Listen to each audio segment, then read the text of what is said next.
Hiya Shirley, good to see the progression now from the first lessons from way back when to how you're swinging the golf club now. It's really good to see that. Just a couple of things just to talk about that we went through in the lesson.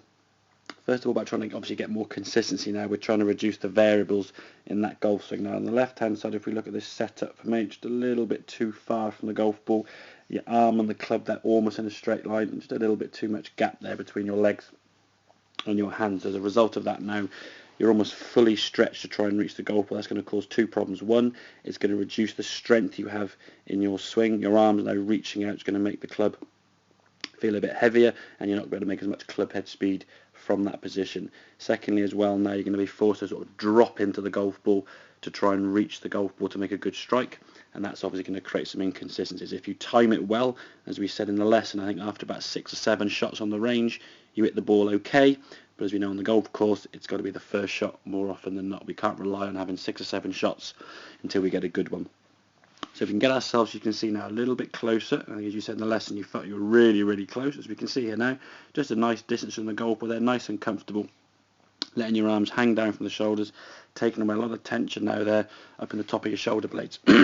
So from that position now, as we talked about, we want to try and focus on actually hinging the wrists to create the backswing and the lever in the swing, not to try and let the arm bend. If the arms do stay straight and there's no wrist hinge going back, eventually something will have to give, and what we found in your swing was the arm was bending. Now if we look on the right hand side here, this swing, we're going back, we were starting to get a little bit more wrist hinge at this position. In an ideal world, when your left arm is sort of parallel to the ground, what we would see here is the club a little bit more up, but it's certainly a progression from where you were previously. So as that club keeps going back now, there's still a little bit of bend in that arm, but we're certainly getting the club a little bit further from our head than we were. But because I think we're closer to the golf ball, there's a lot less need to drop in, and we can see now the movement into the golf ball. There's not so much drop, just a small amount in there just to get yourself into position, and the club we can see returning back to a nice strike point as we rotate through. So if we can just stand that a little bit closer,